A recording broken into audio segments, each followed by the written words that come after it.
Welcome to the Boneyard with Steve Robertson. As always, I am your good friend and host, Steve Robertson, here on the Monday evening edition of The Yard. It's been a very, very, very, very busy few days.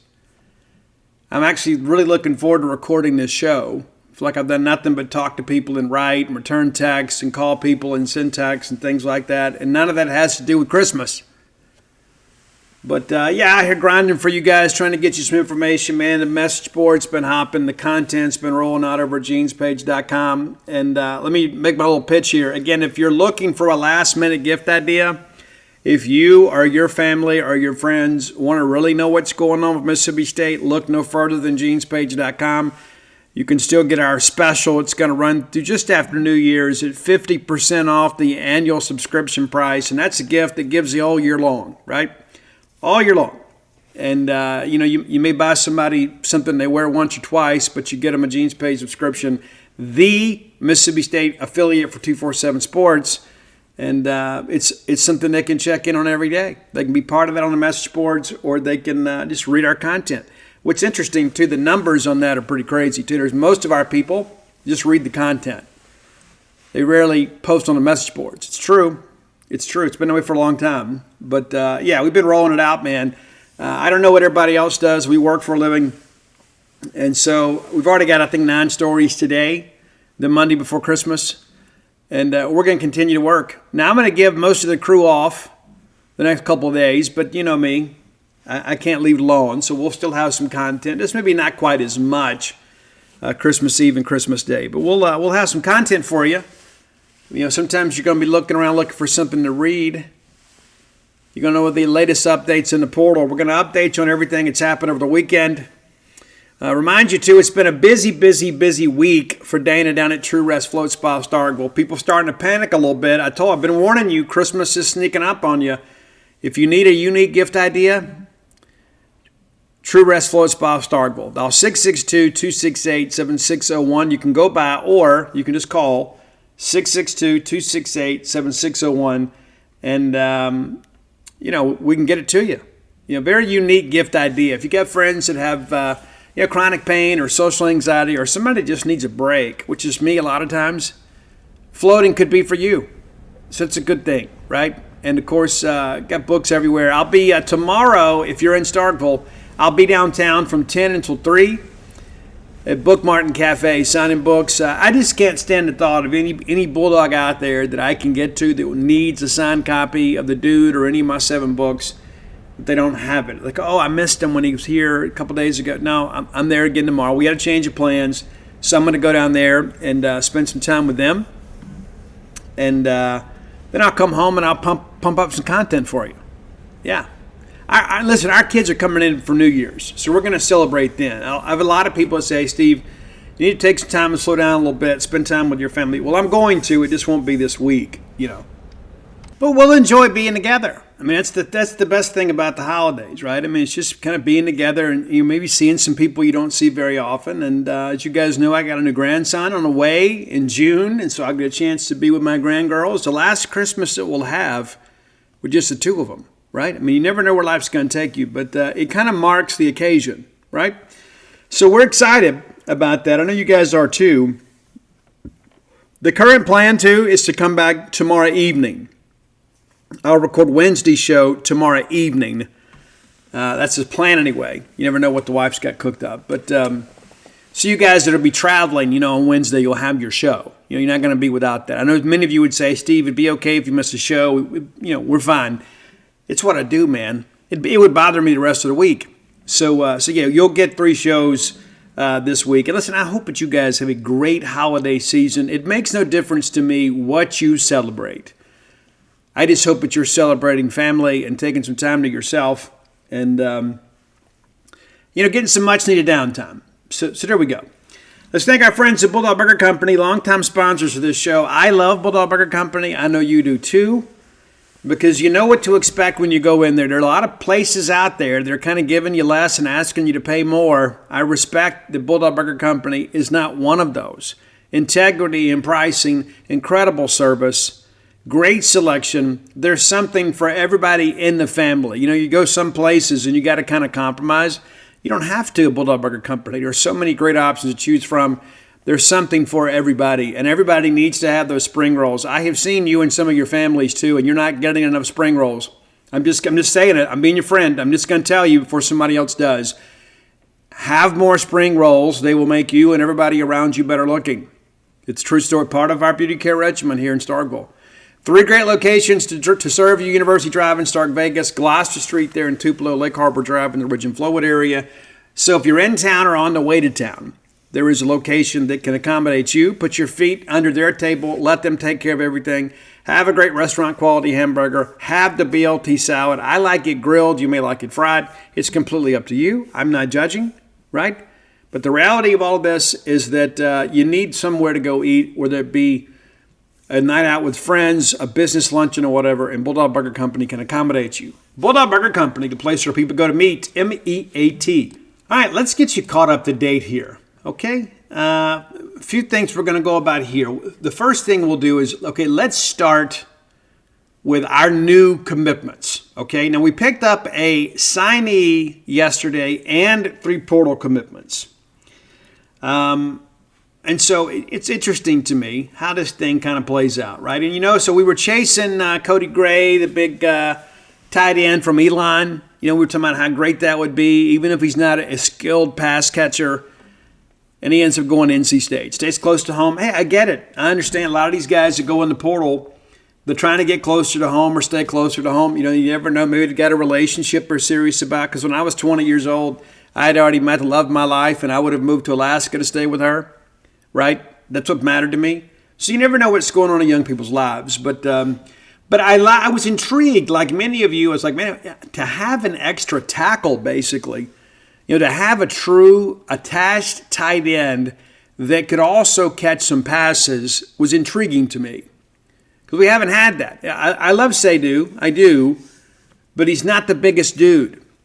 We went out and probably got the biggest dude. We got the number 1 junior college tight end in the country, according to 247 Sports.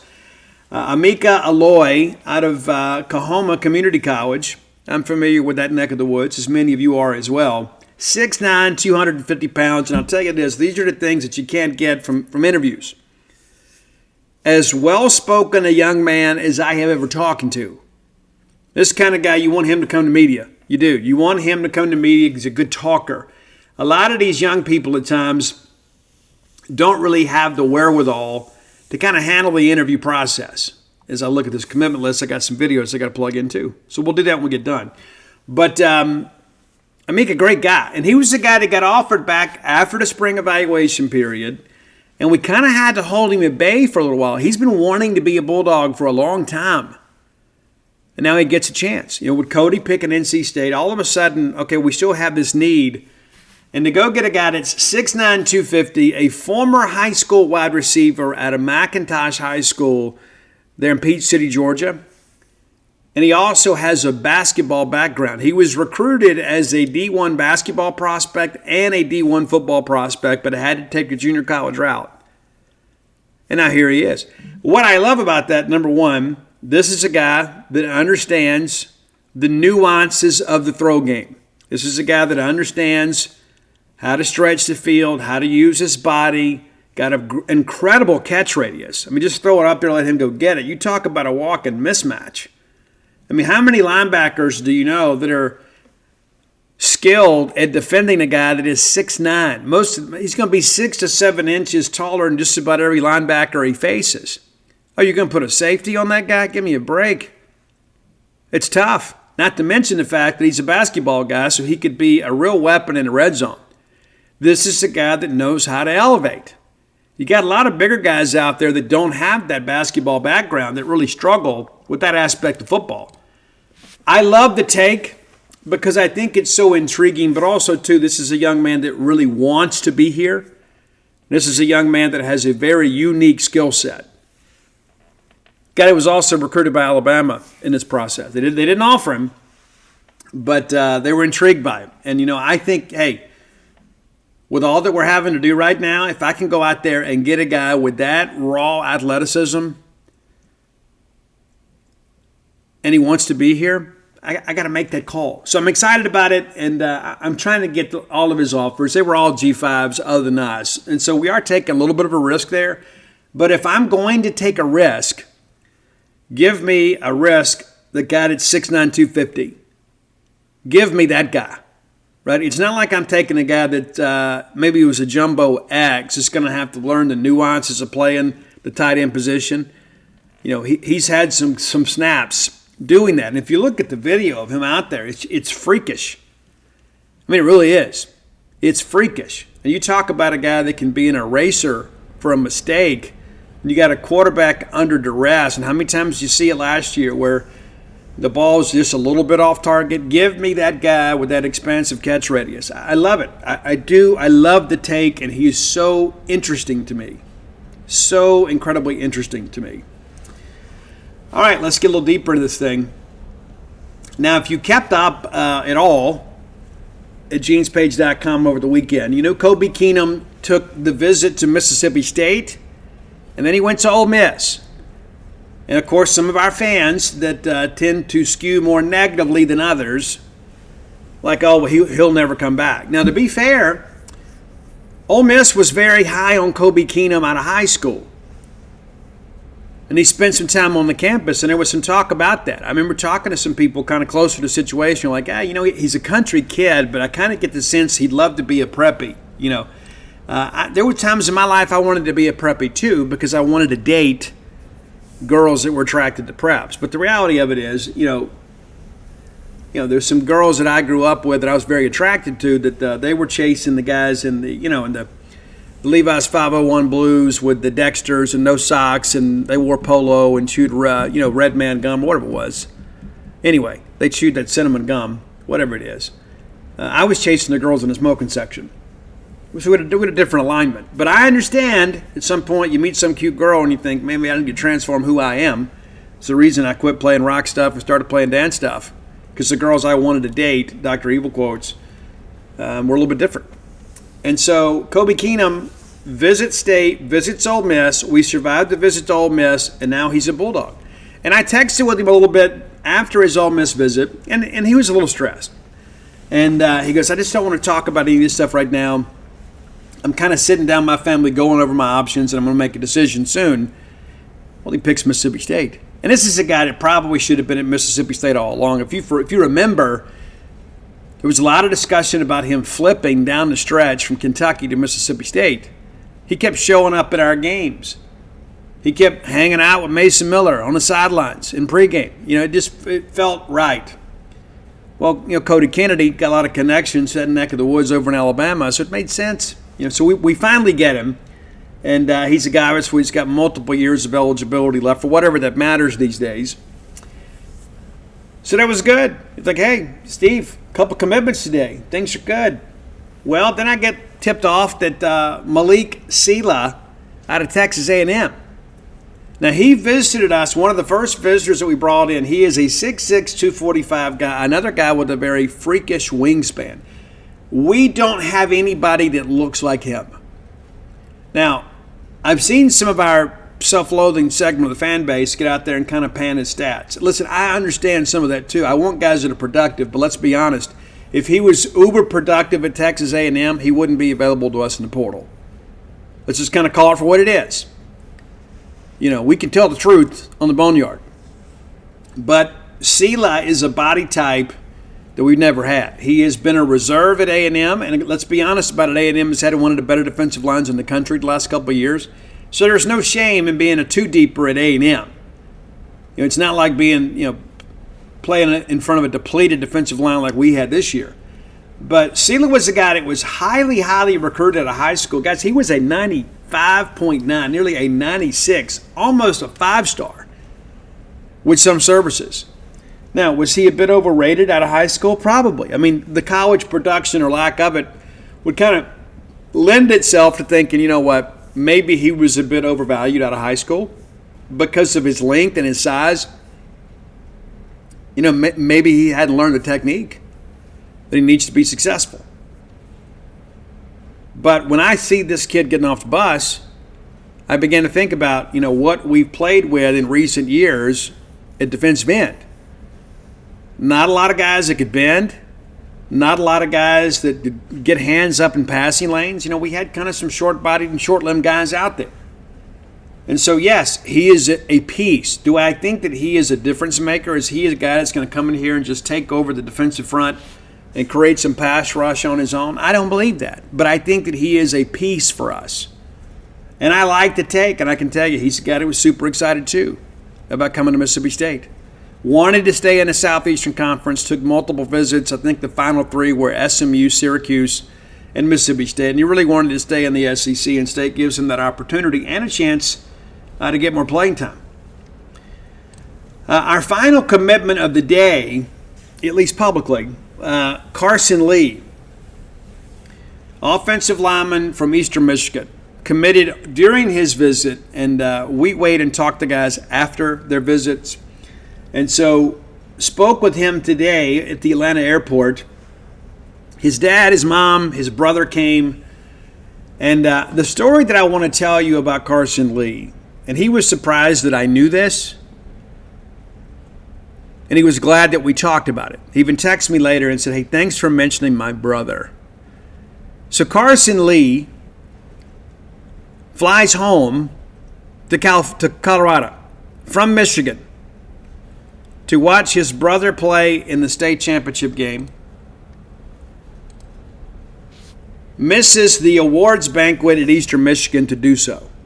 Missed his own banquet with his own team to go be with his family to watch his brother win a state championship. It's absolutely the right decision. Absolutely the right decision. And I think it says so much about him as a young man, but also, too, about his family. And I asked him about it. And he goes, and the article's free. You can go read it for free at genespage.com. It's out there on my socials, too. It's a free story. And it should be a free story. We're celebrating something like that. But Carson Lee says, you know what? How could I tell him what a good big brother I am and what a role model I am if I don't make a sacrifice to go support him? There's so many young people that are caught up in college athletics these days that make me worry about our future.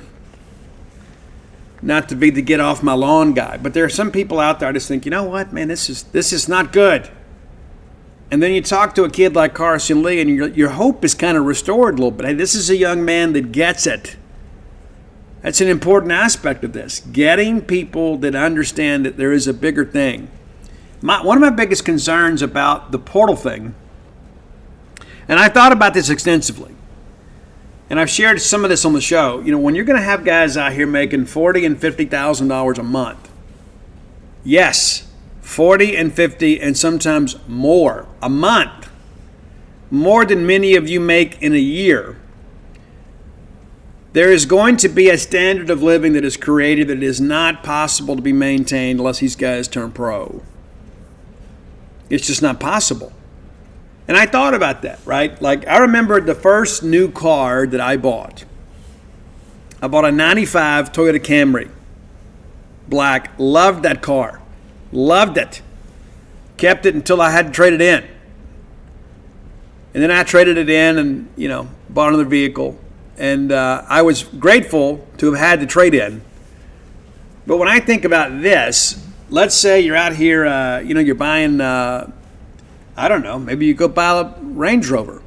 I don't know what you're going to do with your money. Maybe that's what you do. Maybe you go buy a Hellcat, which is a waste of money, but, it's their money. Then all of a sudden you get done playing college football and you got this car and eventually it breaks down. And then now you're making $50K a year and you got to go trade that car in and you're having a downgrade. And I think about the fact that you're living here, you may have some fancy apartment. And then all of a sudden you're not going to be able to afford that with a new standard of living when you're working for a living. And so what level of depression? We always talk about mental health and things like that. What's that going to do for those young people? You can begin to think, man, I peaked in college. I'll never, ever have that earning potential again. I think it sets a very interesting precedent about life. And I think there's probably maybe a niche market out there for some financial planners to get involved with college athletics and teach these young people to be responsible for their money. If you handle it the right way, you get a head start at life. Like if you save your money and you live, like a college student. I'm not saying you got to be, living off ramen noodles, but if you just kind of have a moderate style of living and you bank that money away, well, you're going to graduate debt-free. And then when you settle somewhere, you can put that money in a house and you can set yourself up and really get ahead in life. Instead of you having to buy that fixer-upper as a starter house, you're going to be in a much better situation. But trust me, that's not what's happening. I can tell you, there's some guys even connected to us that as soon as they get that signing bonus, it burns a hole in their pocket. And so somebody out there, I think, has got to be very careful kind of preparing these young people for life. I think it's very, very important. All right, so Mississippi State now with 14 transfer commitments, public anyway. And yeah, I'm repeating it a second time, just so you know. So 14 public commitments. As it stands right now, the Bulldogs' number 8 transfer class in the country. One time we were 1, then we were 5, and we're 8. Now, nobody expects State to finish in the top 10, at least I don't. We got a chance, if the cards fall just right, for us to do that. But there's some people around us that have landed some really big commitments too. And there's some other people out there that would say, well, Steve, we're up there because of quantity rather than quality. Well, let me just tell you this. Texas Tech is the number 1 portal class in the country. They have 17 commitments. LSU is second with 13 commitments. Ole Miss is third with 15 commitments. Auburn fourth with 14. Kentucky 5 with 14. Wisconsin 6 with 15. So we're right around everybody else. It's not like we've got 20 commitments and they have 2. And you're like, oh, look at us and we're beating our chest. That's just not the case. Missouri's right behind us with 12 commitments, and I suspect that they will pass us. They have 1 commitment that hasn't been rated yet, and so once he gets rated, that'll likely push us to 9. But here's the thing. I'm not really as concerned about a ranking as I am winning football games. Now, of course, hey, the higher-ranked players typically win at a higher rate. But the reality of it is, this is about filling our needs, not making headlines. We want to make our best headlines on the football field, not on signing day. We want to be back in a bowl game next year. We want the golden egg back. So if you really want to evaluate a portal class, tell me what they did on the field as a collective group wearing maroon and white.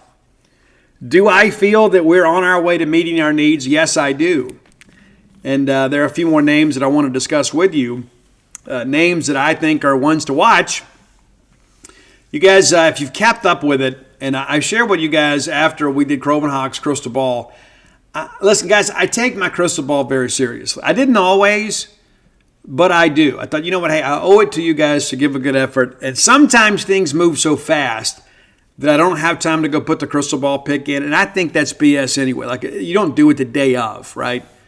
You do it ahead of time. Some people can say, okay, well, I understand. Okay. So Steve is expecting this guy to go to Mississippi State. I say that because I think it's important for you guys to understand that I'm not one that's going to play games with the crystal ball. Now, looking at, I got to go back and look at some of this stuff too. I like to go evaluate myself. But it says I'm 25 of 30 for 2025, and I don't know if that's accurate. I missed some things early on. But since we did Luke Crovenhawk, of course, we had a nice little run there. And again, the only miss that I've had in the last 25 is when Xavier Hardy flipped to South Carolina. So I think that's, I'm going to count them. 1, 2, 3, 4, 5, 6, 7, 8, 9, 10, 11, 12, 13, 14, 15, 16, 17, 18, 19, 20, 21. That's 21 in a row. Correct. So I got 3 other picks just kind of floating out there for you. Rayshawn Thomas. It's spelled much differently. It's spelled like Rasheen, but it's Rayshawn Thomas. Spoke to him today. He says it's down between State and North Carolina, so I reached out to my friend that covers Carolina, and he goes, you know what, I haven't heard his name mentioned recently, but of course with the new staff there, you don't really know, But I firmly believe he is going to be a Bulldog. And what's interesting about Rayshawn, too, just kind of talking to him on the phone, He has played college football for a while now and was at Northern Illinois. So he comes down here, and he's like, holy smokes, this is what the SEC looks like? So he's blown away. It's this whole, ladder of awareness stuff. Like if you play at Texas A&M or you play at Florida and then you take a visit to Memphis, there's going to be a certain level of disappointment. And that's not a shot at Memphis. It's just a matter of resources, right? And so we talk about at times taking these ascending players. And Rasheed's a guy that is an ascending player. He's a guy that's done some big things in Northern Illinois. But when he comes down here and brings his cousin, he's like, dude, this is crazy. And again, visits SMU, who was in a playoff. And you can debate whether they should have been or should have been, but they were. They're eliminated. And then North Carolina. So, you got some Power 5 teams that you're competing against. And that's the first thing people think, Northern Illinois, and then you look up, he visits 3 Power 5 schools, or Power 4, whatever we're calling these days. But I do expect him to be a Bulldog. He said he's announced his decision in the next day or two. So that'll be big. And then Will Woodson, this is another guy that I feel really good about. And crystal balled him too. And then Matt Zenitz, my friend. Matt came behind me. And just so you guys know, Matt was not my source. I don't know who Matt's source is, but he got the news of Will Woodson's decision independently of me. That's not correct. It was Chris Hummer that did that. Matter of fact, Chris texted me this morning, and I entered Will Woodson's crystal ball last night along with Ray Shawn, and then this morning I get up and Chris Hummer has texted and said, hey, I'm hearing the same thing, that Will Woodson's going to go to Mississippi State. Now, Will Woodson's a guy, too. A lot of people thought he would get drafted. He was on the Senior Bowl watch list for this year, and then he gets banged up and then ultimately decides, you know what, I'm banged up. He only plays the 4 games, elects to go in the portal to boost his NFL draft stock, and now he'll get a chance to do that in a Power 4 conference, and we fully expect that to be Mississippi State. Now, the one that's kind of got everybody talking today, people were kind of excited about Will Woodson. I wouldn't say that maybe Ray Shawn's had the hype that maybe he deserves. But a lot of people were like, hey, well, this Will Woodson kid's good. Played at Coastal. They got killed today. But the one that's got everybody all up and down is Fluff Blackwell.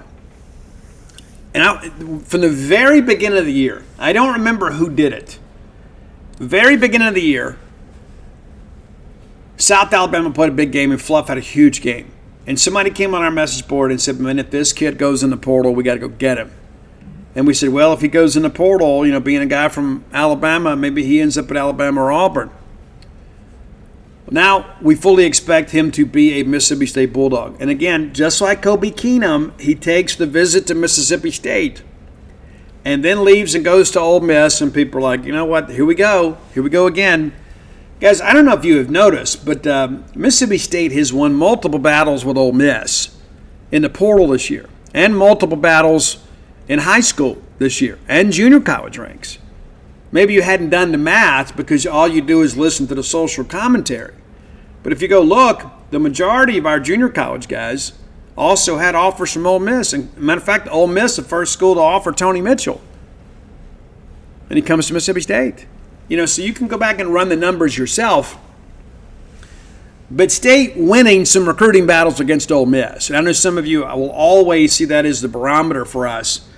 So I think it's important, with so many people already forecasting failure when you find out he's going to take a visit to Ole Miss. Guys, I'm going to tell you this, based on what I was told, he really didn't want to take the visit. After visiting Mississippi State, some people in his camp is like, hey, we've already set up the visit, so you told him you were coming, so let's go take the visit, let's kind of go check it out. And then he comes off the heels of the visit, and, we feel really good about where things stand. Now, he's scheduled to announce on Christmas Day.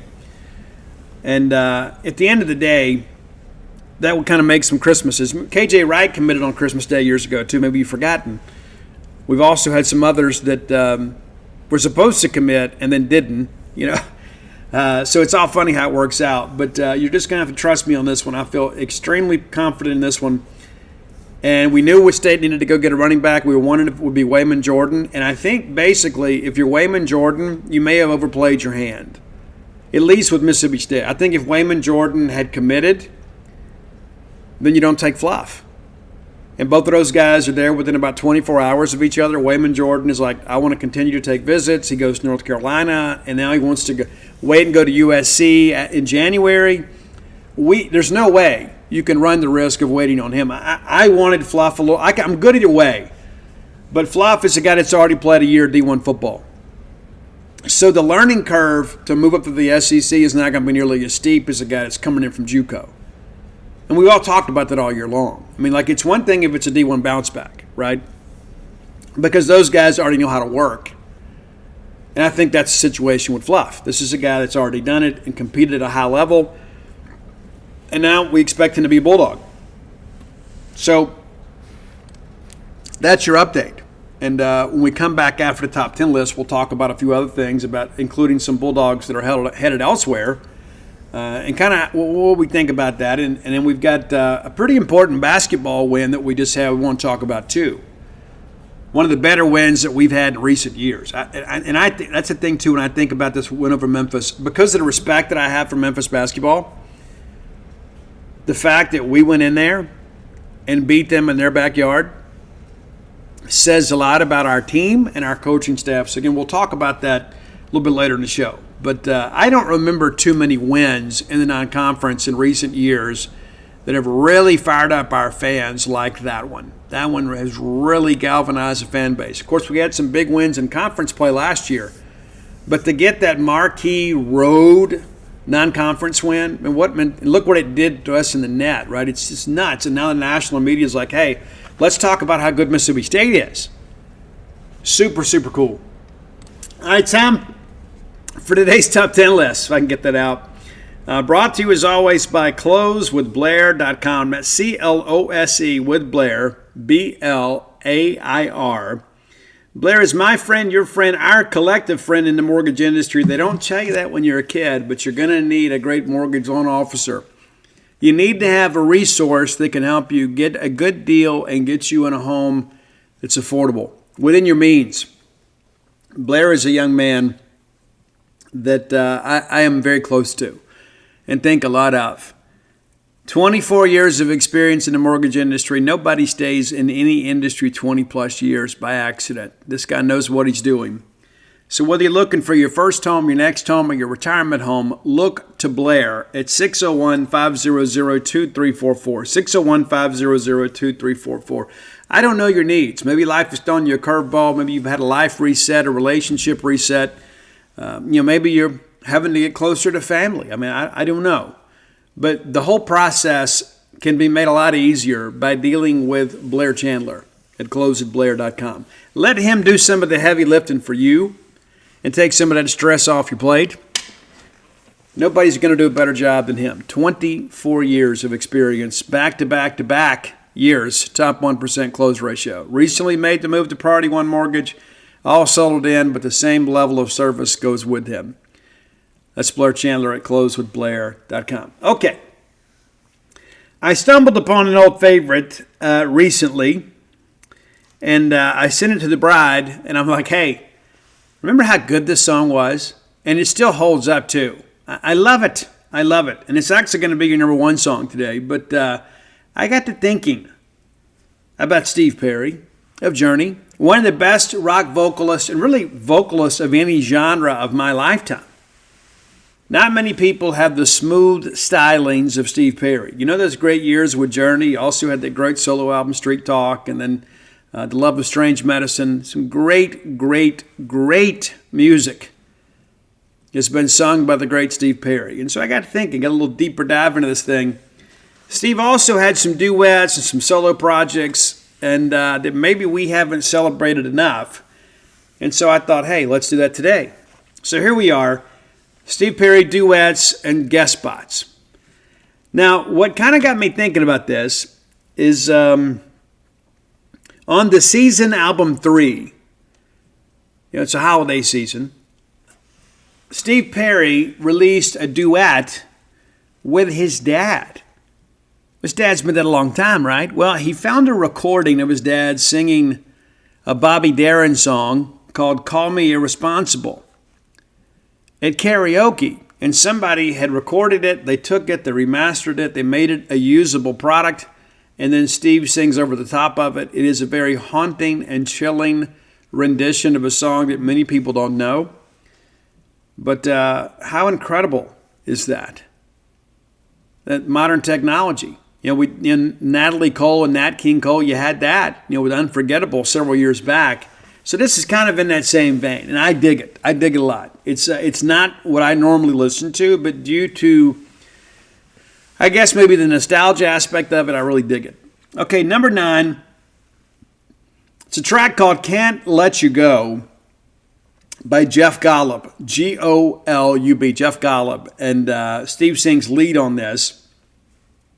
And it's, again, kind of interesting. It's kind of an eclectic list, too. I don't know if you know this, but Steve's done a lot of things, too, like in the classical world, too.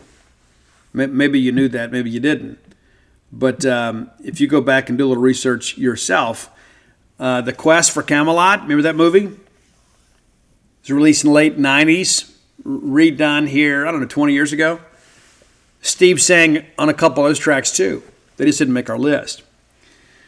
All right, number 8, an interesting track here from David Pack, and it's a duet, and Steve sings on this one beautifully. It's a track called A Brand New Start, and it's kind of one of these songs that the title doesn't tell the story, right? Because if this relationship was part of a brand new start, but it didn't finish well, and I think Steve's vocals on this are absolutely outstanding.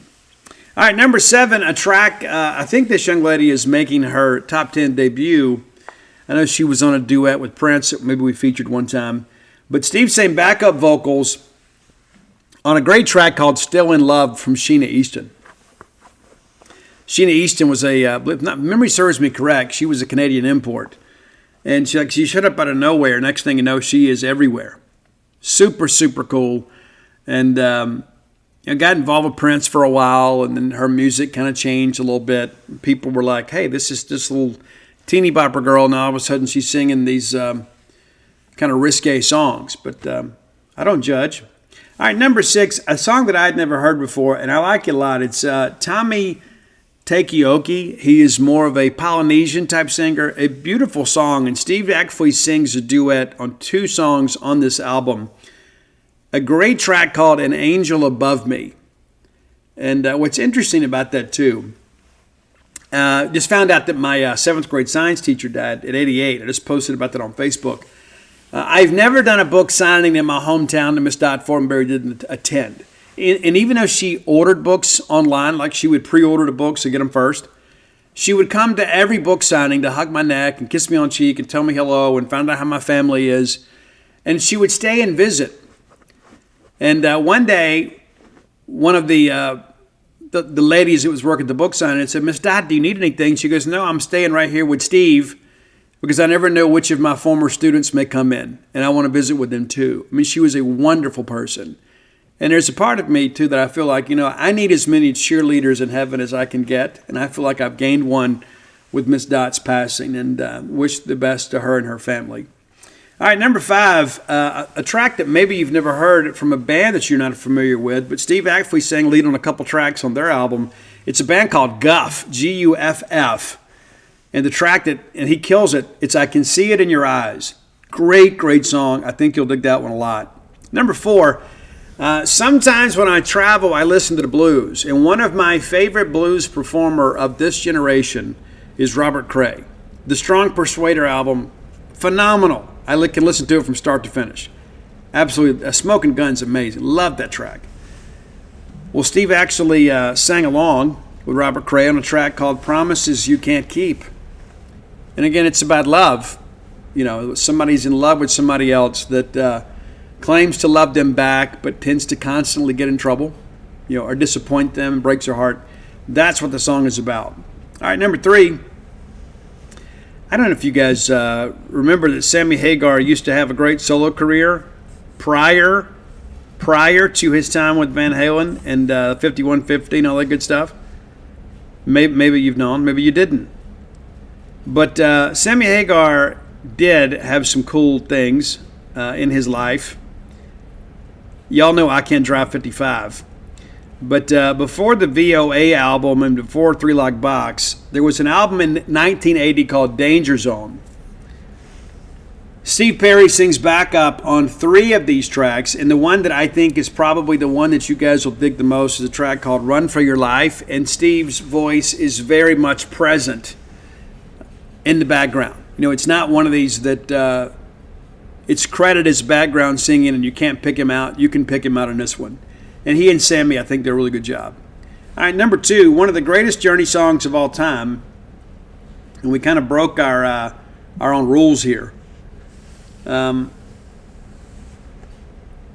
It's kind of a cover of a cover. It's it's a Journey song. It's one of the greatest love songs of all time. But back early in 2024, and we may build a top 10 list around this. Maybe that's what we do tomorrow night. Dolly Parton did a rock album. Did you know about this? And there's like 30 tracks on there. And she had all these guest spots. Well, she and Steve Perry sang Open Arms as a duet to each other. Not cool as that. Nikki Sixx and Motley Crue wrote a couple of the original tracks on that album. And the record went to number 1. And I remember Nikki Sixx sharing on Twitter that he had gotten a text from Dolly Parton saying, "Hey, we have a number 1 record, and thank you for all you did to make this possible." Not cool as that, right? One of the coolest guys in rock, working with the queen of country music, Dolly Parton, a national treasure, right? Them working together, and of course Steve Perry was on it too. And I don't know if you know, like her and Joan Jett did a rendition of "I Hate Myself for Loving You." Yeah, cool stuff. Number 1, though, the song that was kind of the impetus for the list. Because I was like, you know what? I want people to remember this song. And I shared this with Dana the other day. She didn't comment. I need to ask her about that. You know, I'm needy, right? I need my texts responded to. I'm not that needy. She may tell you otherwise. But I absolutely love this song. Love it. It's Don't Fight It with Kenny Loggins and Steve Perry. I love the guitar on it. I love the vocal on it. I love everything about it. I love the attitude in the song. There's so many great things about this. And this was a hit, for Kenny.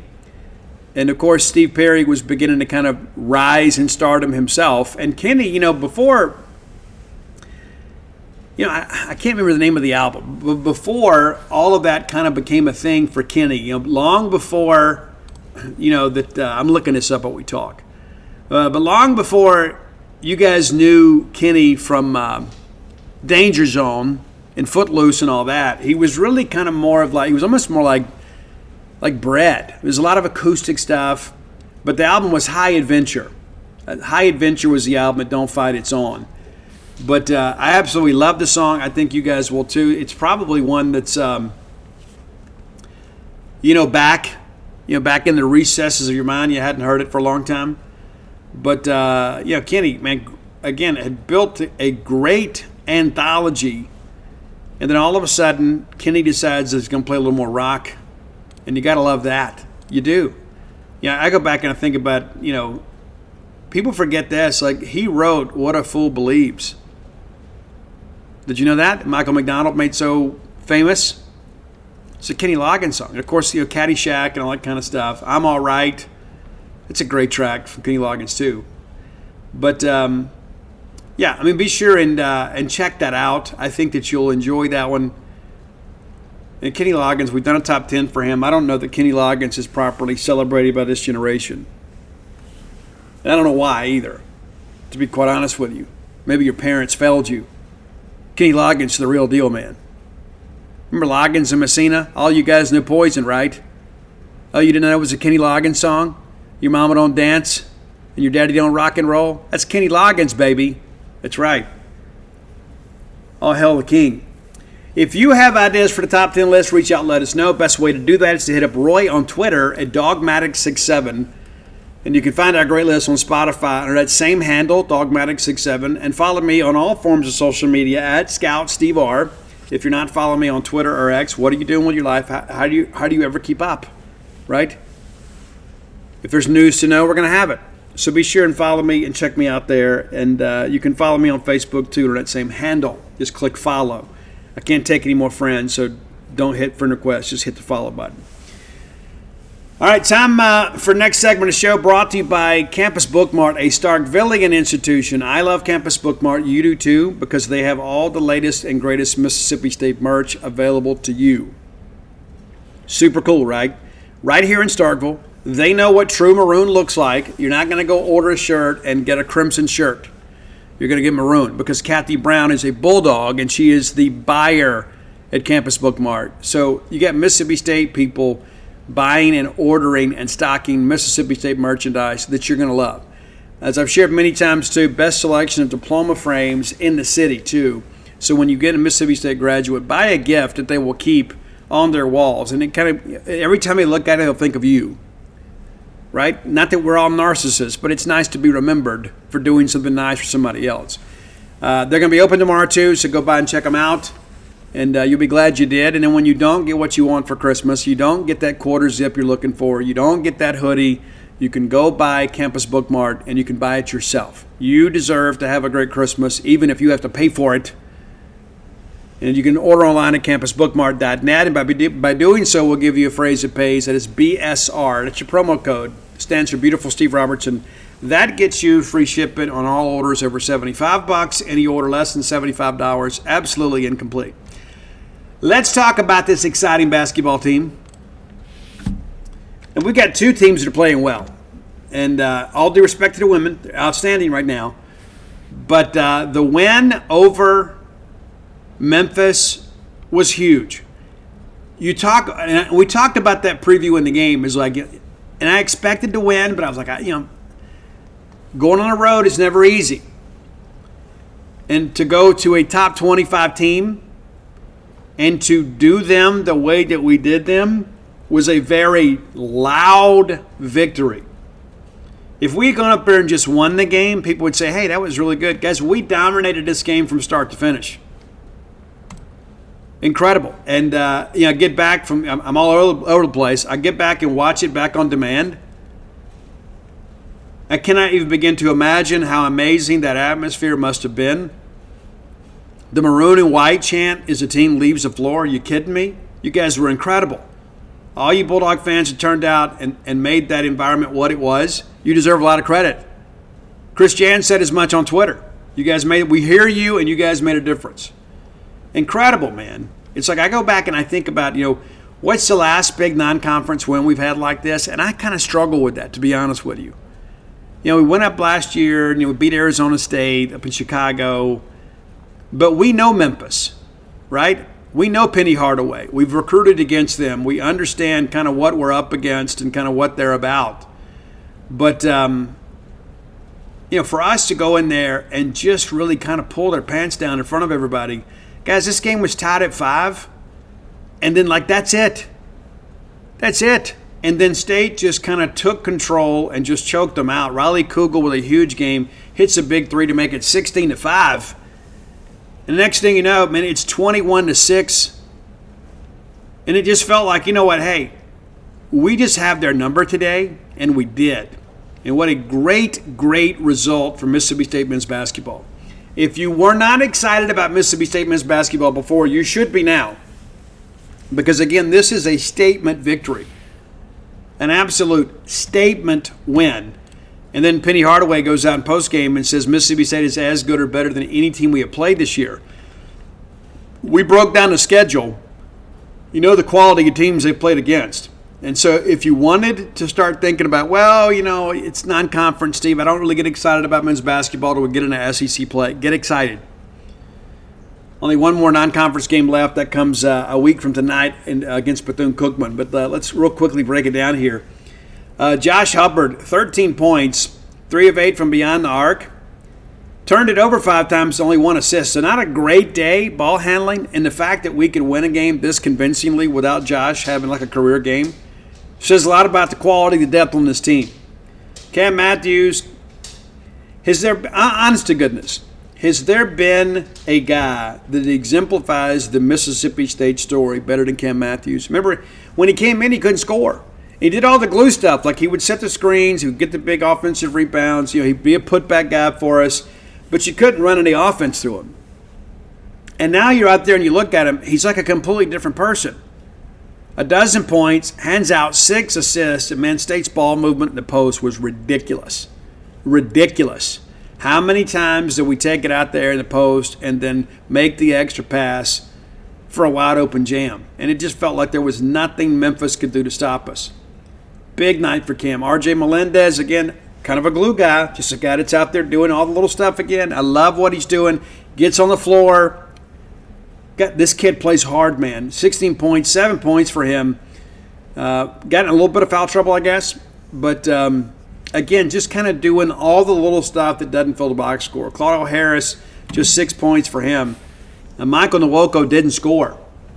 Only played 5 minutes of action here. But you start thinking about that, too. How great the Bulldog bench was. Riley Kugel, we said it early in the year.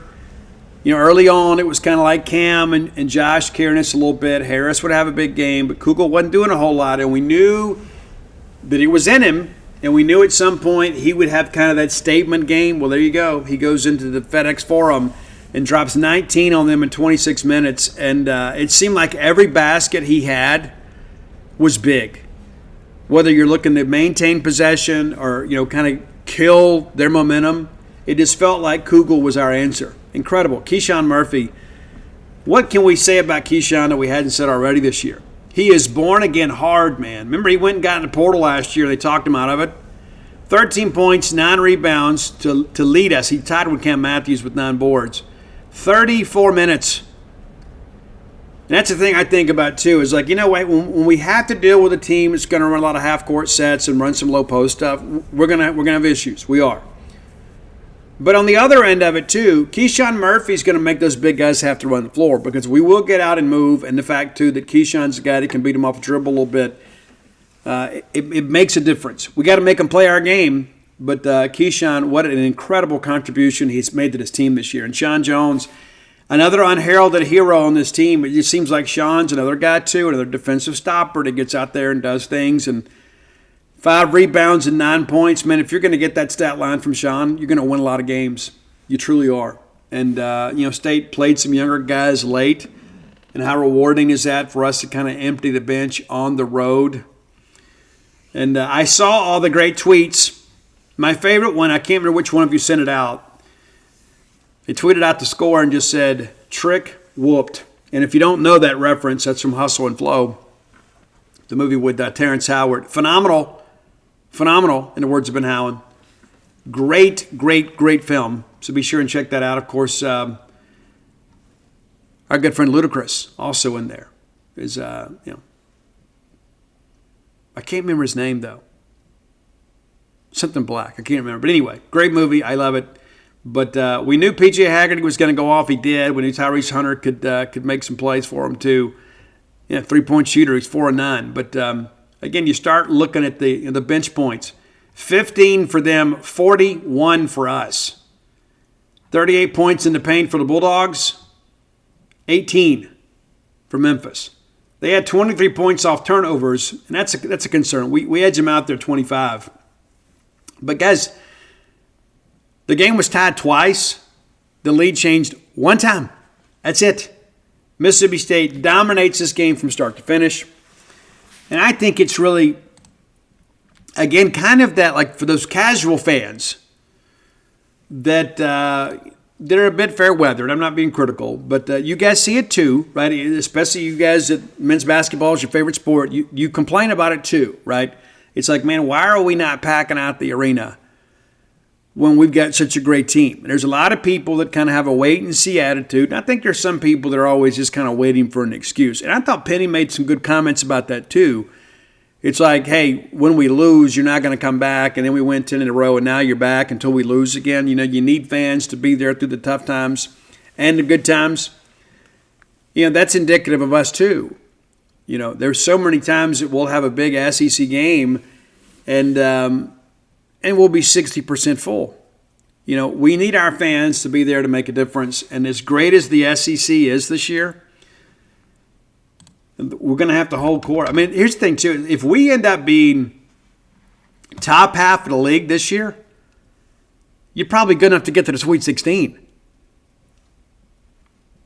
Because, again, you can only tell so much about, non-conference records. I mean, this is kind of how things work. I mean, you can never really tell, even though there are some teams within our, within our league that have put together, some pretty gaudy numbers so far. How many times, like, have we seen Arkansas go out there and just, go undefeated in non-conference play, and then you get into SEC play and they're about a 500 team? That's happened to us at times before too. But kind of real quickly here, looking at kind of how things stand in men's basketball, just kind of the quality of the league right now. And I think there's a good chance that the SEC has a chance to be the top RPI basketball conference when it's all said and done because of some of these non-conference wins that we've had. Still got to beat the ACC, though. So Florida right now, 12-0. Oklahoma 12-0, Tennessee 11-0, Auburn 11-1, Georgia 11-1, Ole Miss 11-1, State 11-1, Vandy 11-1, and then from there Alabama, Arkansas, Kentucky, LSU, Missouri, Texas, A&M, all those 10-2. The quote worst team in our league is South Carolina, who's 9-3, and they've won 6 games in a row.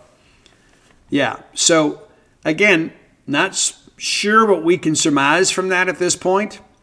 But the reality of it is that it's going to be a very interesting year in the Southeastern Conference, and we're going to need to hold serve at home, and that involves you. And I know some of you are hardened Bulldog basketball fans, and you'll make those road trips when they're in a reasonable driving distance, and some of you do it even more.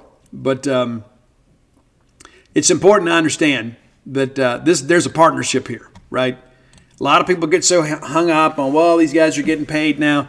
You still need to do your part as a fan, and that's turn out and go cheer for the Bulldogs. And there are a lot of you, of course, that can't do that, so you have to watch online or, you watch on the ESPN app. But this is a team that is worthy of your support and your respect. And I think it says so much about Chris Jans. And you talk to people on campus, and they'll tell you, Jans is just such a confident person. He just doesn't listen to any of the outside noise. None of that matters to him. He just doesn't care. He's going to go do his thing, and that's how life's going to be. And if he wins, he's going to win his way, and if he loses, he's going to lose his way. But he's not going to go out there and conduct an opinion poll of how to act and that sort of stuff. And I respect that. All the great coaches have that level of confidence. And so, reminder, a week from tonight, December 30th, round up a non-conference game. It's an 8 p.m. tip. It will be on the SEC Network. We'll be against Bethune-Cookman. When we get closer to that, we'll preview that for you. But, again, a game that we expect to win. And the next thing you know, man, SEC play is here January 4th. And then we kind of get into that rotation, right? The Tuesday night, Saturday night deal. Occasionally we'll play on Wednesday for TV purposes. But, you're going to get 2 games a week, and it's going to be easy to kind of fall into a rhythm here. And people say, well, Steve, what does the schedule look like in the SEC? Well, every schedule in the SEC is difficult. I mean, it really is. South Carolina coming in here is good, but you got to go to Vanderbilt, and that hadn't always been the easiest place for us to play. You got to go to Auburn. It's going to be tough. Always is. You got to go to Knoxville. It's going to be tough. Got to go to South Carolina. We got to find a way to win that game. You got to go to Athens, Georgia. You got to go to Oxford, and that's February 15th too. And that's a baseball weekend, but you need to be planning ahead now. We need to go in there and take over that arena. We absolutely do. We got to go to Oklahoma. We got to go to Alabama. And so there's some reasonable trips. We close out the regular season at Arkansas, and we could be playing for something significant then. But I really like this team. They're so much fun to watch. Their enthusiasm is great. Like, it's infectious. And I think all of you kind of feel the same way that I do. I mean, again, a lot of people just kind of cheer for the logo. Like, whatever we're winning at, I'm going to support that because I want to see Mississippi State win.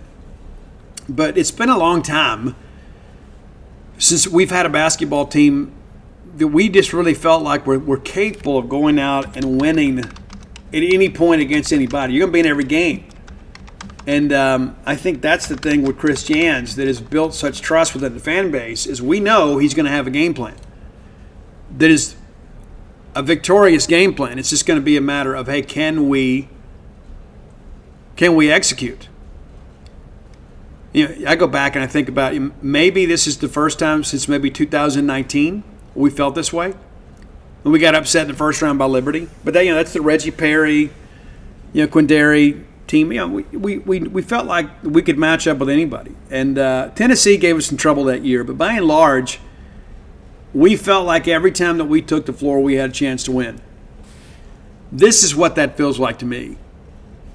I don't know how it feels for you, but I'm beginning to develop that same level of confidence. And so more times than not, you're thinking, hey, we're going to lose. I'm not going to go. Well, right now, I think you start thinking, hey, we got a chance to win, and I want to be there to see it. Switching over to the women here. The women, of course, 11-1. 12-1, excuse me. They've won 4 in a row. Of course, our only loss was the tightly contested 78-75 game at Georgia Tech. We had a chance to win that one late, too. But, we've kind of been doing some interesting stuff. Been a while since we've been at the hump. We were at Chicago State, win that game by 60. We go to Tupelo, win by 3. Remember how crazy that thing was. Win by 8 at Monroe, and then we go to Princess Anne, Maryland to take on Maryland Eastern Shore. We beat them by 18. So the long-awaited return to Humphrey Coliseum, the very first time that Mississippi State has played on the women's side in Humphrey Coliseum since November 20th. Yeah, right? November 20th. It has been forever and a day since we have been home. And so that's 8 consecutive games away from our home gym. And I think that will pay some dividends late. Of course, we had a couple of games on a neutral floor. But the reality of it is, it's been a long time since Sam Purcell's ladies have had some home cooking. And that'll be South Carolina State next Sunday. But, again, you got to feel good about the direction of both teams. You got to feel good about how everything is going. I do, and I hope that you guys do as well. I think right now, honestly, and, of course, football is one of those things. When football isn't great, it kind of has us, kind of holding our breath a little bit. But we're making some steps to turn that around. But the reality of it is I think we're pretty healthy outside of that. Soccer set history this year, and I think that trajectory will continue with Zimmerman being involved. And then you look up and you got one game left in a non-conference slate for the men and the women, and you've lost one game the entire year. The men lose to Butler, the ladies on the road to Georgia Tech. And so I think there's a lot of optimism and things to feel good about if we choose to. On the women's side, too, we kind of talked about how, it's a little bit like the men, but it's not as dramatic because half the teams in the league struggled in non-conference. Now, the cream of the crop so far, guys, LSU 14-0. Kim Mulkey, you expect that. Tennessee 11-0. Alabama's 12-1 along with us in Texas and Vanderbilt. And then Oklahoma, South Carolina 11-1. Kentucky's 10-1. And we got to go up there early in the slate. And then it gets a little dicier. Auburn's 9-3. Ole Miss is 8-3. Missouri 10-4. Florida 8-5. And meant to drop 4 or 5 non-conference games. What are you facing in the SEC? Florida's 8-5. A&M 7-5. Georgia 7-6. Arkansas 6-8. Losers of 3 in a row. You got a losing record coming out of the non-conference. You may be preparing for a coaching change. It's terrible. But we play in the Southeastern Conference. We understand that every game you have to bring it. Every single one of them. There aren't going to be games that we can just kind of show up and go through the motions at any point. Those players get free school just like ours do, and everybody's getting our money on top of it. There's a reason those players are in the position that they're in. Those are the things that I think that we need to recognize. We're not good enough on any night to just show up and play less than our best. And you're going to have some games maybe when you don't shoot it well, but the effort's always got to be there. And I think with these two coaches, that's always going to be the case. That's how I feel about it. Maybe you feel differently. Final segment of the show brought to you by the Stark Vegas Clubhouse. I love the Stark Vegas Clubhouse. We'll be staying there in about a week. Can't wait. Have all the kids under one roof, and the 6-bedroom now completed. So it's now a 6-bedroom, 2-bath castle in many respects. One of the nicest places in Starkville, and certainly the best place to stay in the Golden Triangle when you bring a large group to town. Again, 6 bedrooms, 2 bath, the full-service kitchen, that great living room area, the wet bar, that huge back porch area, the fire pit area. So many things to get excited about. And you know, sometimes, too, when you bring a big group and you want to spread out, you're going to be able to do that there. How cool is that? And so whether you're bringing a work group, a friend group, a family group to town, they can accommodate you. Google the Stark Vegas Clubhouse. Their Facebook page auto-populates. You can peruse through the pictures of all the amenities available to you and your guests. And there are also some booking options that are going to come up. You can Airbnb it or you can VRBO, completely up to you. But if you want to save some money, book through the Evolve website and use promo code BSR10. That's BSR10. Get 10% off your stay when you stay at Stark Vegas Clubhouse. Super cool place. Go check it out yourself. Again, I've had some friends stay there, and they absolutely loved it. I went out there and broke bread with them for a day, and I've took the tour up there. But we'll get a chance to spend a night there, and we'll have a first-hand testimonial that we can share with you. How about that? Right? You need to make your own plans and be planning ahead. You'll be thinking about baseball ball game weekends. Maybe you think about it. Instead of getting 5 hotel rooms or 3 and 4 Airbnbs, just get the one place. Everybody just kind of pull the resources together and stay at a super cool place just 5 minutes away from the Mississippi State campus. Think how simple that is. 5 minutes away, you can do your tailgating right there. Go to the ball game, come back, plop in on the couch, turn on the TV, put some food up, whatever you want to do. No better place to stay in the Golden Triangle than the Stark Vegas Clubhouse. All right, let's kind of catch you up on the outgoing traffic. There haven't been any new entrants into the portal. Of course, you've got still 5 days, before that happens. And then there's always, the lag. Sometimes, we saw that with Stone Blant last year. Like he filled out the proper paperwork, and it took South Carolina forever because they took the holidays to kind of get all that situated with him. But Mississippi State pretty good about getting things processed quickly. But not a lot of traction so far with Jacoby Albert that we've seen. So nothing to really report him. Leon Bell, however, got about 20 offers. Yeah, and he was the guy, too, that, we had we were really excited about. Got dismissed from the team. But, yeah, mainly G5 offers for him. But he is a guy that we do expect to land somewhere. I know Cal was involved with him, Tulsa, some other schools, Western Kentucky. Many others, but he is a guy that will certainly have some opportunities. Not all sure where he's visited yet, but again, a guy that we took kind of as a project, and it didn't really work out for us, but he has a lot of natural ability. Linebacker Ty Cooper, we've mentioned before, Tulane, great guy too, and hoping for the best for Ty Cooper. Kevin Coleman, of course, headed to Missouri, no news there, and we knew before he even officially entered the portal, that's where he was going to go. As soon as it was mentioned on genespage.com that he was leaving, I told everybody he's going to Missouri. Of course, some people wanted to argue with me, but he's headed to Missouri, back home, for school in 4 years. I wish he was here. I do. Casey's a great guy and a great player, and you like it when it's that combination. Mario Craver headed to Texas A&M. It'll be interesting to see how he kind of acclimates there. He had some issues here at Mississippi State, and maybe he's learned his lesson. Maybe he'll go over there and fly straight and just kind of focus on football. We'll see. He has a ton of ability. Linebacker JaVale Gilmore, not a lot of traction with him right now. I do think he'll land somewhere, but he is a bigger physical guy. For some reason or another, it never really came together here at Mississippi State. Antonio Harmon now headed to Marshall. Marshall should probably sign all these guys that are still out there. Just about everybody in the Marshall football program entered the transfer portal once Charles Huff accepted a job at Southern Miss. And so perhaps it's a good spot for Antonio. And I know he wants to simply get on the field. He didn't play a snap for us this year.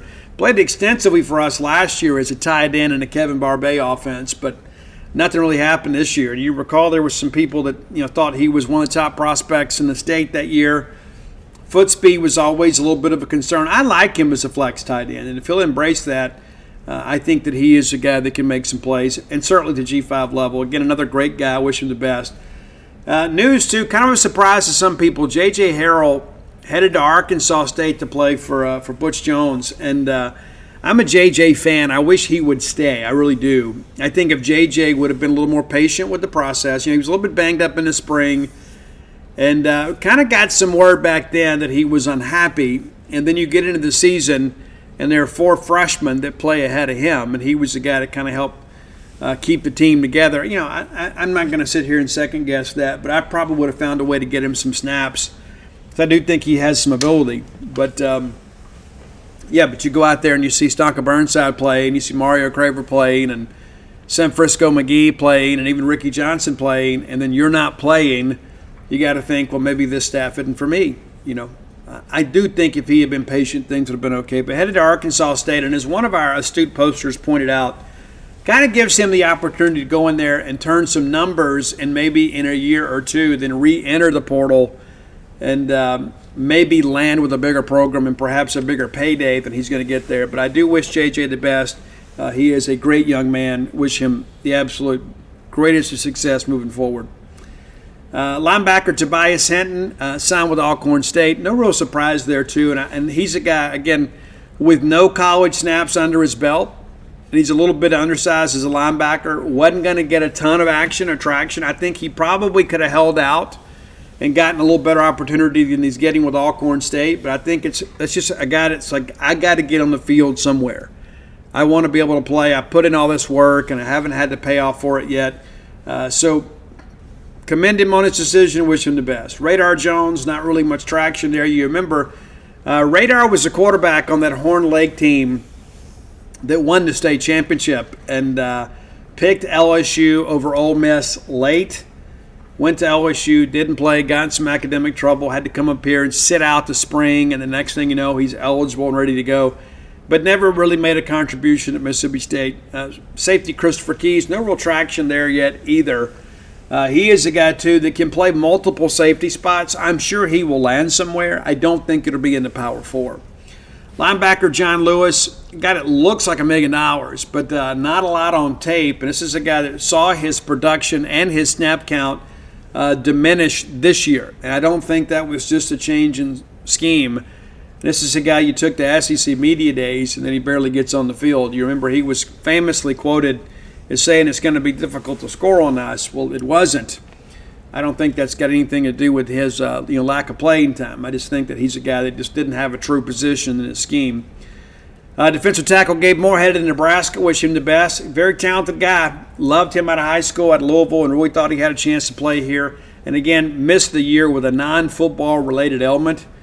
Hopefully they've got that under control. Trent Hudson was committed to Liberty and then flipped to Vanderbilt yesterday.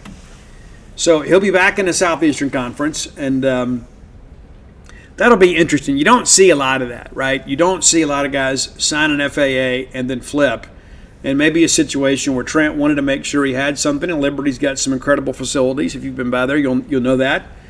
But a chance to get back in the SEC. And, I think Trent's a guy, too, that probably could have helped us a little bit this year. I don't know the full story about why he didn't play more, but I know that he made a decision to go into the redshirt very early in his process. Listed as one of the first-team wideouts and then barely got on the field. Chris Parson headed to Austin Peay. I think he's better than that, but I think it's also kind of like JJ. Gives him a chance to maybe go in there, win the job, put up some big numbers, and then maybe in a year or two put himself in a position to be a more valued portal prospect at quarterback. I learned earlier today Jeffrey Pittman announced by Southern Miss as a signee. Of course, he got his degree from Mississippi State, so he's effectively a grad transfer, and he's a guy from Taylorsville, Mississippi, and I liked him a lot. I really thought he was a good player. Don't know all the details about the off-the-field incident that led to him not being with the football team this year. Hope that all that is behind him, but we'll see him week 1. We head down to Hattiesburg, and, he's a guy that will be jacked up to play against us.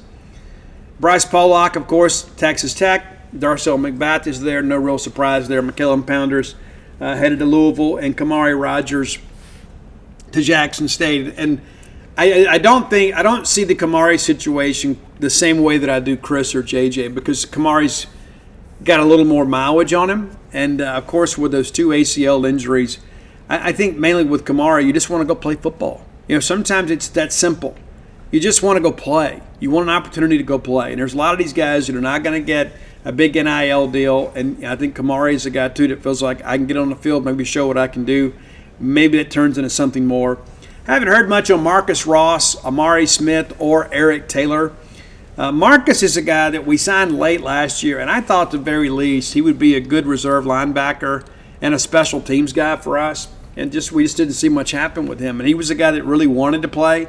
He's a guy that wanted to stay and was basically processed out. We needed to go find some bigger linebackers. We had to go find some SEC guys. And he was a guy that I think we signed last year really kind of as a depth piece, just kind of hoping that he would turn into something. Unfortunately, it didn't, but a great young guy. I wish him the best.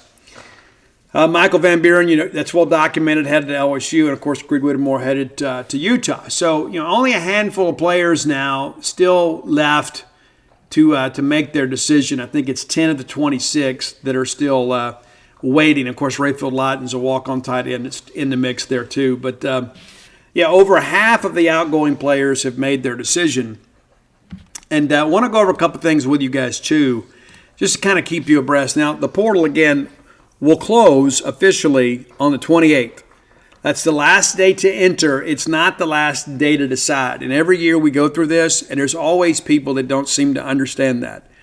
They do not have to declare their intentions of enrolling somewhere by the 28th. They just simply have to declare their intent to transfer. They have to enter the transfer portal officially and notify compliance, whether in writing, by text or by email, that I want to go in the transfer portal, and then the compliance officers take it from there. Now, basically, we've got about a month to figure out these final spots. It's true. Because of the fact, number one, we're in the dead period now. That began today. That'll run through the 5th. And so there can be no in-person recruiting, on campus or off campus. And I put up earlier, no face-to-face recruiting. And somebody says, what about FaceTime and Zoom? Well, yes, obviously. Yes, that's not technically face-to-face. Yes, you can see their face, but you can't have in-person recruiting during a dead period. But, of course, those prospects are still communicating with your coaches and vice versa, over the phone, through text messages, DMs, that sort of stuff. So we're going to have official visitors back on campus basically as soon as the dead period ends. And you've got about a half dozen or so spots left to fill. We know one of those is going to be a running back, and we feel like we have a really good idea of who that running back is going to be. And we think it's going to be Fluff Blackwell. I was the first in the industry to crystal ball him to Mississippi State. Matt Zenitz came out about an hour later, and that always makes me feel good. And then Dave Johnson from Ole Miss, who he visited Ole Miss yesterday. Dave Johnson, after business hours today, after 5, Dave jumps in and also crystal balls him. So maybe, and I saw some guys on Twitter saying I would have felt better if David crystal balled him to Ole Miss. Dave's a good guy, and I think basically that's kind of a white flag. And I think everybody kind of saw it going this way, to be honest with you. Even on the Ole Miss side, I think they kind of realized there were some people that even wondered if he would take the visit to Ole Miss. But I think when you have an agent involved and they make commitments to schools, they want their clients to show up because of the fact that how it's going to school trust them moving forward. It's like, hey, you committed before he made a decision that he would take a visit here. He didn't. We can't do business with you moving forward, right? I mean, that's how you get a bad reputation in the industry. And I think that visit more or less was a courtesy visit, and that's not taking a shot at Ole Miss. I just think that Fluff knew where he wanted to go before he even left Starkville. And I'm told the family certainly knew where they wanted to go because they understand, number one, it's closer to home, but also, two, he has a chance to be the featured back in the Mississippi State offense. And that's not really anything that Ole Miss could offer him, honestly. So they got some people coming back, and so a little more crowded depth chart there. And you start thinking about the Mississippi State thing. People are like, well, Steve, do we have a guy hit the portal? I don't know that we can afford to have a running back hit the portal, even if Davin Booth is able to come back. And it's one thing we need to talk about, too, that there's the 1-year waiver on this JUCO thing. Any JUCO guy that exhausted their eligibility this year is going to be granted another year. So for us, that's Kelly Akari and Davin Booth. That process has already begun to apply for those waivers. They haven't been granted yet. We don't expect there to be any issue. They'll be reviewed. You'll have time to come back, and that maybe changes your recruiting plan just a bit, especially if you're Mississippi State. We were expected to get 2 to 3 more receivers in this class. I think if Kelly Akari is able to come back, and he's tweeted out the Instagram post, dog walk, that's one less receiver you have to take. Now, if Booth comes back, and we certainly expect that to be the case, granted he's given the waiver. When you think about our running back room, throughout the year, we had issues, right? Back in the spring, Jeff Levy said, we've got to get better at running back. Well, then Jeffrey Pittman is dismissed, right? He's not with the team. Kevon Lee goes down. And so basically, and then Seth Davis, of course, tears the ACL in the 2022 Egg Bowl, or 2023 Egg Bowl. And he would have loved to have come back this year, but the right decision was made to give him the full year. But you can't bank on that. We think Seth's an explosive player. I love Seth. I think Seth fits better in this offense than he did in the air raid. But I think this is a scenario, too, where you can't bank on that, right? You can't bank on Seth Davis being a game breaker next year. And certainly not being the lead guy. That's not a criticism of him, but you can't bank. You never know when there's going to be a setback. Everything we've heard, he's on pace and doing well. But you've got to upgrade the talent in that room. And let's be honest, it took Davin Booth kind of half a year to figure it out. And so you'd love to have him back because now that he's kind of figured out how to compete in the Southeastern Conference, it makes it better. And Johnny Daniels, a good complimentary back. I don't think Johnny's ever going to be the featured back, but Levy likes to play 3 to 4 backs. We want to be a running team. And we're going to take chunk plays and throw it down the field, but we want to kind of spread you out running the football. There's some elements of the Dan Mullen offense in this thing, too, as far as numbers in the box go. So we'd like to get numbers in the box that are favorable to us and get behind the big offensive line and just kind of move the chains, right? So that's something to be thinking about, too. So a running back, wide receiver, or 2, if for something happens with a car, you could see maybe as many as 3. But I think it's probably going to settle somewhere around 2. Got to get another offensive lineman out there. You picked up a couple yesterday. Interior guys. We talked about we'd probably take a center guard and tackle. Well, I think we've taken the center guard. We'd like to get another tackle. I think that makes sense. And maybe you got a flex guy that could play right tackle, but also maybe help you out on the interior. That's part of the thing, too. And you feel like with Albert Reese coming back and you got Jacoby Jackson to work with, and, of course, Luke Work. You feel like that you've got the pieces there, but you basically got to have nine offensive linemen every SEC ball game at a minimum, right? So I think that's where you go. And I think, again, there are 2 more defensive line commitments that I'm expecting right now. And then Matt Zenitz is suggesting that he thinks that Reed is going to transfer in from Auburn. I haven't heard that yet. We haven't spoken to him. But I think you're in a scenario now where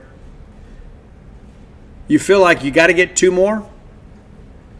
If you get 3, I think with State's problems on the D-line this year, I think you got to. If you get 3 good ones that want to come, I think you have to take them.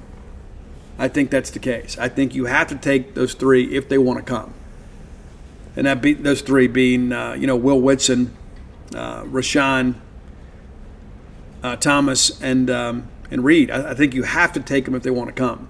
I think we're done at linebacker unless a difference maker just comes along. If Mekhi Hill-Grant wanted to come, you take him, but he goes to Alabama. You got to get a corner. You got to replace Bryce Pollock. I think we're probably done at safety. I think. But if a game breaker comes along, you got to take him. And we got to improve our talent level. I think our corners played better as the year went on. And I don't know that Corey Bell got credit for that. Corey Bell, I thought, did a good job recruiting. The only guy on that defense that I would say right now that I would really stand on the table for would be Corey Bell. He got some guys to come with him late when he joined the staff, and I think that group got better as the year went along. I know some people are rolling your eyes right now. How many times do we have to go out there and cover for 5, 6, 7 seconds? We had no pass rush this year. And so I think those guys are probably better than maybe meets the eye. We'll see how things go. But, there's going to be a best available spot you probably keep 2. But, again, Levy said 15 on signing day, and we were kind of like, we were expecting 20, low 20s, and now you're at 14. So you feel, again, running back, offensive tackle, a couple wide receivers gets you to 4. And then you start thinking about the rest of this thing. You already got 2 defensive linemen you're expecting. Maybe you take one more and then a DB. And then you're probably done. You start putting those numbers together, that math together, that gets you to 22-ish. So we got plenty to do, but we're going to take a bit of a break now. Of course, there may be some guys that announce decisions between now and the end of the week. Fluff Blackwell says that he plans to announce his decision on Christmas Day. Discussed that earlier in the show. Will Woodson, I'm told, is very close to making his decision. And Rashawn Thomas told me today probably in the next day or two. Felt like he needed to sleep on it just to be sure he had everything right. So we could wake up tomorrow and have a couple of commitments on Christmas Eve and then get a big running back on Christmas. And all of a sudden you start thinking, okay, now we can relax a little bit. The staff will be right back to work after the Christmas holidays. It's not the same level of urgency, right? Because you're not having to book flights and make hotel accommodations. You're just recruiting, right? You're just doing some recruiting. You're not having to host visitors and things like that until we get into January. So by the time we get to January, I think we'll be fairly laser focused, on maybe 10 guys or so for those final few spots.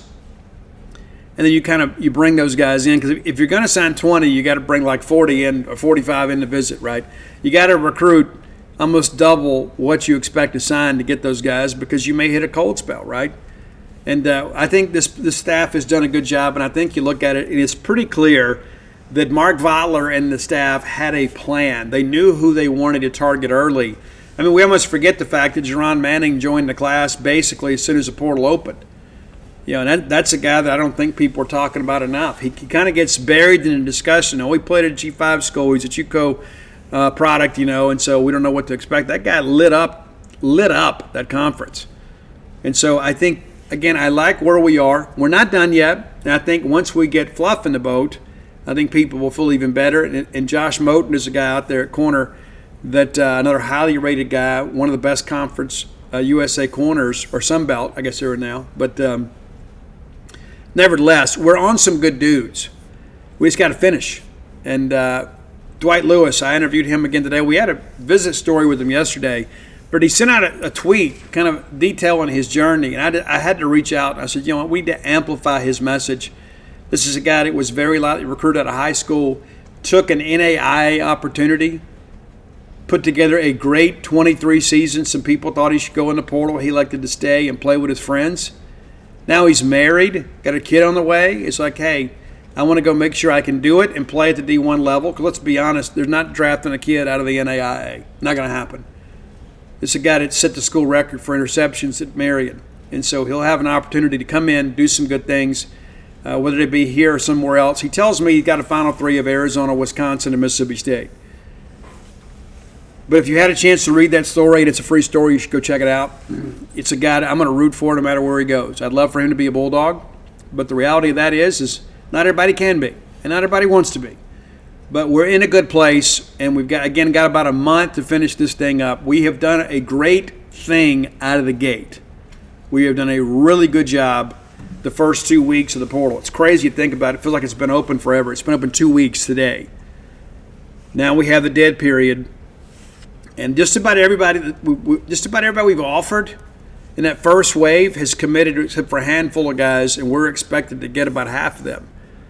And then we'll see what happens as guys enter the portal as their seasons end and their bowl games are over. Like wide receiver Cam Vaughn from Jacksonville State. He was supposed to visit on Sunday. They played a bowl game on Friday.